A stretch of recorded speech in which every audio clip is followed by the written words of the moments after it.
Welcome to America Now. I'm Don Brown. On this show, we kneel for the cross and stand for the national anthem.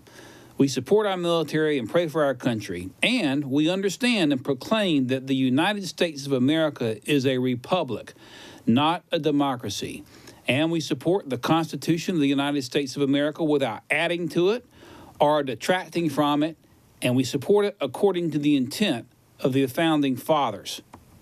Here on America Now and on the MorningStar TV network, we will defend the Constitution, and we will expose and oppose the left-wing attempts to undermine the Constitution and destroy it. Today's topic, the takeover of health care as a weapon to destroy the Constitution. Now, recently, a federal judge in Texas ruled as unconstitutional a federal law that was passed in 2009 called the Affordable Care Act, or maybe the Astronomical Cost Act. But in many parts, that act is known as Obamacare. In recent weeks on this show, we've criticized leftist federal judges for meddling into areas where, from a constitutional standpoint, they had no business to meddle, especially immigration. When liberal judges like James Robarts of Seattle and Derek Watson of Honolulu issued illegal orders striking down President Trump's 2017 travel bans. When that happened, we called those orders illegal at the time. And at the time, we predicted that they would be struck down by the Supreme Court. And they were. Article 3 of the Constitution, establishing the Supreme Court, gives the courts zero, that's zilch, as in nada authority whatsoever to have control or power over immigration. But these left-wing judges simply made up the law as they went along and did not even pay any attention to the bounds of the constitutional limits. We do have a problem with leftist judges who undermine the Constitution. But the decision by federal Judge Reed O'Connor of Fort Worth, Texas, to strike down this monstrosity known as Obamacare was the correct decision. We'll talk about that in a moment. But first, even removing the constitutional question aside for the moment, let's consider some of the ways that Obamacare has been destructive to the nation. And we start with some of the false promises made by Barack Obama himself on the campaign trail in 2008. Just listen to this. A system where we're going to work with your employers to lower your premiums by up to $2,500 per family per year. We will start by reducing premiums by as much as $2,500 per family. By up to $2,500 per family. $2,500 on their premiums. About $2,500. $2,500. By up to $2,500 a year. By up to $2,500 per year. By $2,500. $2,500. $2,500 to $2,500. $2,500 a year. $2,500. By $2,500. $2,500. $2,500 per year. $2,500. $2,500. By up to $2,500. $2,500. Now, some of us who could see through what Obama stood for could see that he was not telling the truth and that under his massive governmental takeover scheme, people would not be able to keep their doctors or their policies, not unless they are independently wealthy to begin with, like some of our friends in Hollywood. But this is because insurance premiums were clearly going to rise to the point that insurance would no longer become affordable. Now, Obama also promised to reduce premiums by $2,500 a year per family. Now, let's listen to these false promises also by Obama on the campaign trail. Here's a guarantee that I've made. If you have insurance that you like, then you will be able to keep that insurance. If you've got a doctor that you like, you will be able to keep your doctor. If you like your doctor, you can keep your doctor. If you like your health care plan, you can keep your health care plan.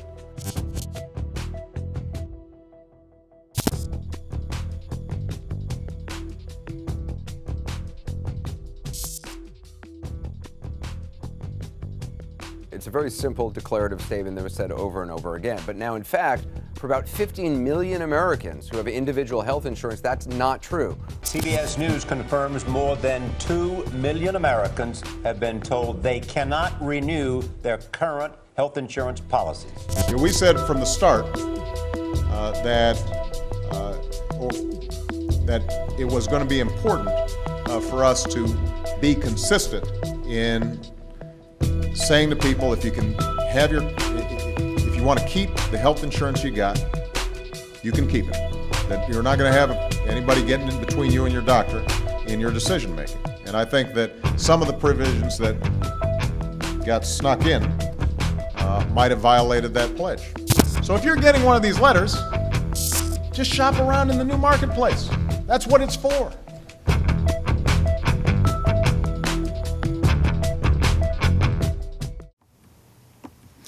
In that montage alone, we see lie after lie after lie from this candidate promising goodies, i.e. a $2,500 cut in premiums. Now, unfortunately, because most people want to believe that government is God and can deliver goodies, over half the country bought into this baloney.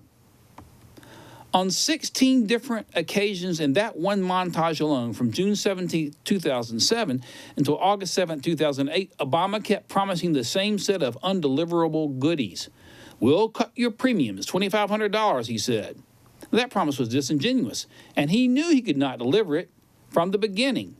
In fact, from the beginning, under Obama's proposed governmental takeover, premiums would in fact explode, not be cut by $2,500. A few of us knew this, but people believe what they want to believe. Obama went around the country lying about this over and over again.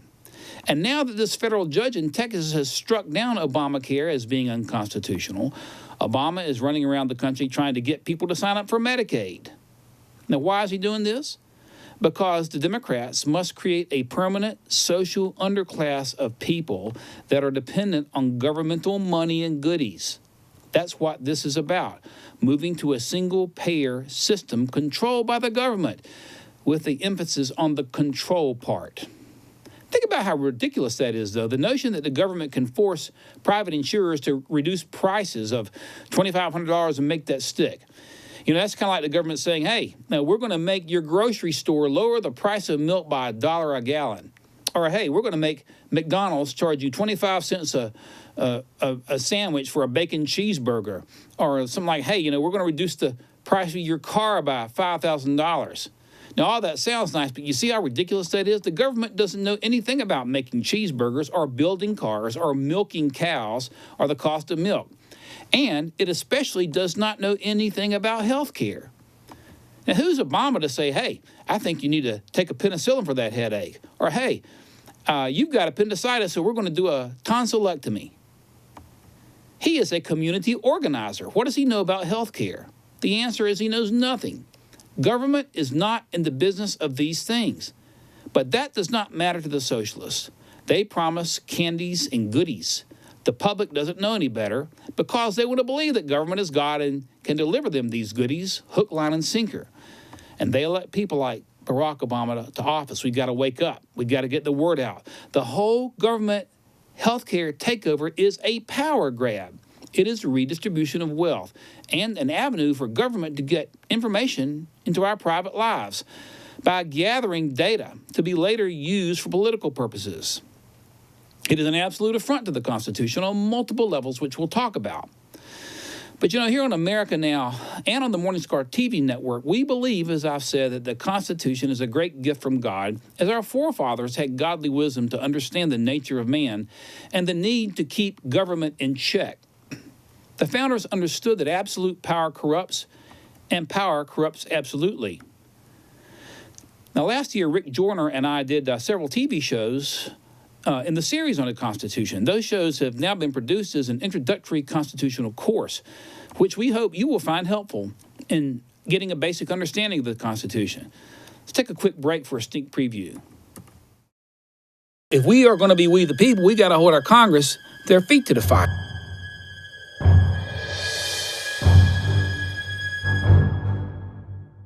All of those people in Congress work for us, not the other way around. Well, we have to have the courage to speak truth and to understand we're going to get ridiculed. Our Constitution was put together and designed as a device that limits the power of government. We're not going to lose this great republic that we were entrusted with, and that so many paid such a price to preserve. It will not be lost on our watch.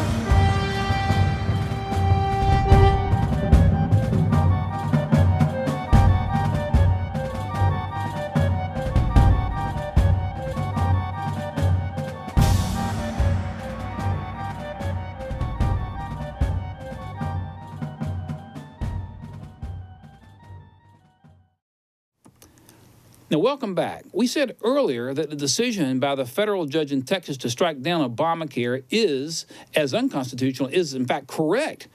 And here is why it is. Because Obamacare, you see, was based on the false premise that government can force you to buy something. But government cannot force you to buy anything. Not insurance, which is what it tried to do, or anything else. That is unconstitutional. It is an unconstitutional taking of your property, of your wages, without due process of law. When the Obamacare case first went to the Supreme Court, 5 of the 9 justices, all Republican appointees, all agreed that the individual mandate of Obamacare, that is, trying to force people to buy something or buy insurance, is unconstitutional. And it is, because the Constitution does not allow the government to have that type of power.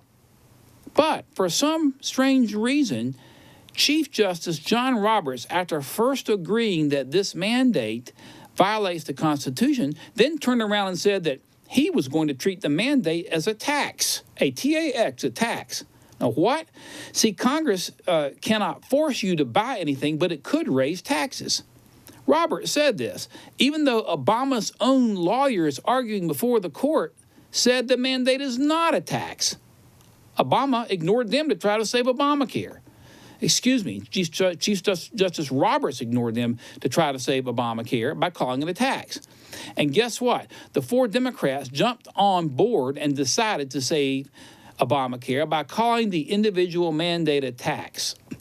The Chief Justice did a great disservice to the country and the Constitution by meddling like he did to save Obamacare.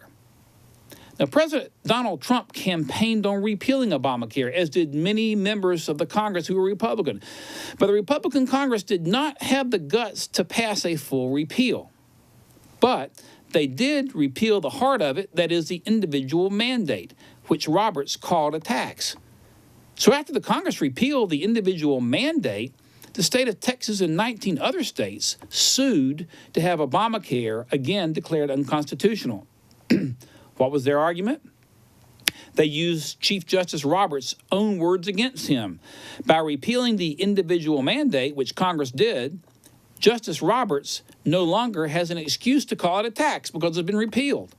The federal judge in Texas, Judge Reed O'Connor, a George W. Bush appointee, made this point, that since the mandate is gone, you cannot call it a tax anymore because a mandate does not exist. In other words, no mandate means no excuse to call it a tax. And with no excuse to call it a tax, Obamacare now must fail in its entirety. Judge O'Connor is right. Now we head back to the Court of Appeals and from there to Supreme Court. We're going to learn what Chief Justice Roberts and our newest Associate Justice Brent Kavanaugh, we're going to see what they're really made of. Do they have the courage to finally strike this monstrosity once and for all that has damaged the country? See, Obamacare is part of this socialist takeover on the horizon that we've been talking about. First of all, the statute itself is bad enough. You know, the Obamacare law is 2,300 pages. Can you imagine that? One law is 2,300 pages long, full of layers and taxes and incomprehensible requirements. That's why Nancy Pelosi said you have to pass it to see what's in it.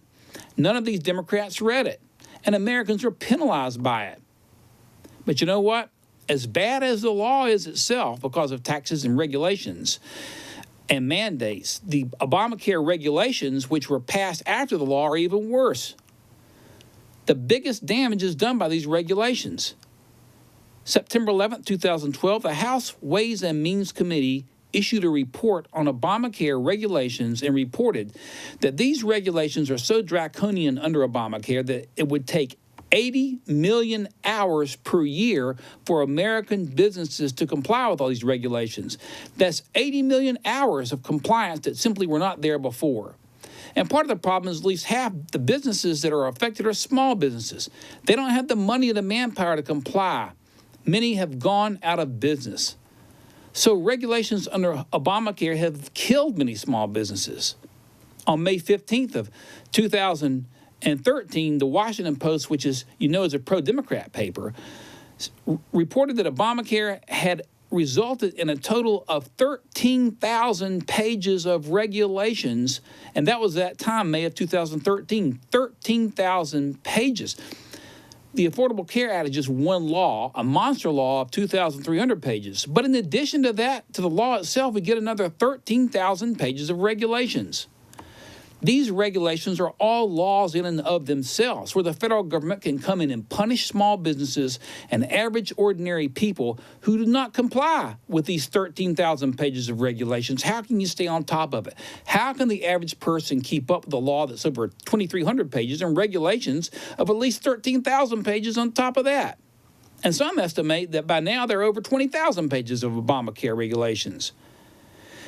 And if we wonder why healthcare premiums have skyrocketed after they passed Obamacare, we look no more to these regulations that are basically killing these practices. Medical practices and small businesses have to spend so much money in complying that they have to pass the cost on to the consumer. That's me and you. On March 5th of 2018, the Heritage Foundation issued a report outlining the cost of Obamacare and how it has affected premiums. Now, while Mr. Obama promised he would reduce everybody's premium by $2,500 a year, in fact, between 2013 and 2017, premiums for individual coverage more than doubled nationwide. Meanwhile, the number of small firms offering health benefits to workers dropped by 24% between 2012 and 2016, Obama's second term. The increased regulatory burden on doctors has not only driven costs up, but it's taken time away that doctors can spend with patients. In 2015, my mom was diagnosed with congestive heart failure. Now, because I'm blessed to be self-employed, my sister and I literally took turns living with my mom in a major ICU cardiac unit on a rotating basis for almost 3 months. We 3 days here and 2 days there on a rotating basis. Now, during my time, all that time that I was actually spending the night in the hospital with my mom, one thing I noticed is that the nurses who took care of my mom were being forced to spend hours upon hours outside the room entering data in a computer. That they entered so much data in a computer that it took time away not only from my mom, but from other patients. All the nurses and the doctors complained about it. They hated it. But they're being forced to enter data and to code and record every little thing they did. The government mandates this, and it takes time away from patients, even in a cardiac intensive care unit. Recently, I had a couple of doctors over for dinner, and one was a plastic surgeon, and the other was an orthopedic surgeon. And both of them told me that the government's mandated electronic data entry requirements, like these nurses were doing, are by design set up to prevent doctors from seeing as many patients as they used to. Both my doctor friends told me they see 1/3 the number of patients they used to see before Obamacare because they're being bogged down with the paperwork. The effect of that is by cutting down on the number of patients doctors can see, it actually cuts down on the number of claims filed with Medicaid and Medicare, see where I'm going, and the number of claims filed with insurance companies. So, meanwhile, insurance companies are charging higher premiums because they've got to insure everybody, but they're having to pay out less in terms of claims because fewer claims are being filed because the doctors are being bogged down with paperwork. These electronic regulatory requirements mean that doctors cannot see as many patients anymore, and doctors must raise costs to stay in business because of these requirements, and consumers pay for it. It is a never-ending governmental nightmare which is destroying the American healthcare system by design. Meanwhile, electronic data collected goes into centralized databases, and your personalized data becomes available to the federal government at the snap of a finger. Years ago, I took my son to the pediatrician for a routine checkup. They gave us a survey to fill out, and one of the questions on the medical survey was this: do you have guns in the house? Get out of town. That's true, but that's just the tip of the iceberg. At the end of the day, all this electronic collection is about control and has very little to do with medical services. In fact, it destroys the quality of medical services because doctors have to spend so much time doing paperwork and staying away from patients. And while the Trump administration has made great progress in rolling back many business regulations, it's made less progress in cutting back the flow of medical regulations that continue to bog down the health care in America. Why? Because the deep state is resisting President Trump's Obamacare rollback. That's why. Control of health care is a basic building block to the takeover on the horizon because it gives the socialists power by giving them information on the population, and it also redistributes wealth and leads to poverty. Socialist dictators need to have poor people who are dependent upon them for governmental goodies to buy votes. And that's what this is about, and it's working. So what can we do about it? First, pray that the Supreme Court does the right thing and finally strikes down Obamacare as being unconstitutional. Second, above and beyond that, we've got to go after these regulations because they're killing us too. So press your congressmen and senators to push back on all these regulations that have been adopted since 2008. They need to be rolled back, and they need to be rolled back now because the regulations are killing us. Even if the Supreme Court ends Obamacare, we still must end these regulations. Stay vigilant, stay strong, and press the issue. We'll be right back after this. I want to take a moment just to talk to you about my most recent release, Last Fighter Pilot. Some of my work are works of Christian fiction, but Last Fighter Pilot, which was released in 2017, is a nonfiction book, and it's about the very final combat mission of World War II. It was flown by a guy, and maybe you can see his picture, Captain Jerry Yellen, who passed away in December of 2017, who flew a P-51 off of Iwo Jima Island on Japan on August the 14th of 1945, the day the Japanese surrendered. Matter of fact, Captain Yellen was in the air with his wingman, a young Jewish guy. Captain Yellen was Jewish too, and his young wingman, Lieutenant Phil Schlomberg, both Jewish pilots, flying the final mission of the war, attacking a Japanese military airstrip, even as the Emperor was on the airways delivering the dual broadcast announcing Japan's surrender. I got a chance to meet Captain Yellen and spend time with him. We were together at the Ronald Reagan Presidential Foundation. This book, by the way, Last Fighter Pilot, has been endorsed by the Ronald Reagan Presidential Foundation and by the New York Post. The New York Post calls it a must-read. It's been featured one way or the other in all the major papers, the Washington Post, New York Times, et cetera, et cetera, et cetera. But it was a real blessing to be able to write this. The thing that really excites me about this, not only because Jerry was a great patriot and a great American, but this story of the final mission had never been told in any historical context until Last Fighter Pilot. But it needed to be told, and it's a portrait not only of Captain Yellen, but also the men that he served with on Iwo Jima, who flew bravely into Japanese anti-aircraft fire, who landed their planes on Iwo Jima, which is a small island of only 8 square miles, while the battle was still going on between 80,000 Marines and 22,000 Japanese. It's a story of war, of heroism, of fear, of courage, and of the end of the war. And I hope that you'll pick it up, and I hope you'll enjoy it. It's Last Fighter Pilot, which I wrote and published by Regnery. You can call the number on your screen here at MorningStar. We'll have it in the book in our bookstore, and we look forward to your feedback. Thank you so much. Welcome back. This brings us to our thought for the day, which comes from President John Quincy Adams, who said, "Courage and perseverance have a magical talisman before which difficulties disappear and obstacles vanish into air." And the good news for the day comes from Jesus' promise in the Gospel of Matthew. "I will be with you," Jesus said, "always, even until the end of the age." That's our show for this week. We hope you have enjoyed it, and we look forward to seeing you again next week.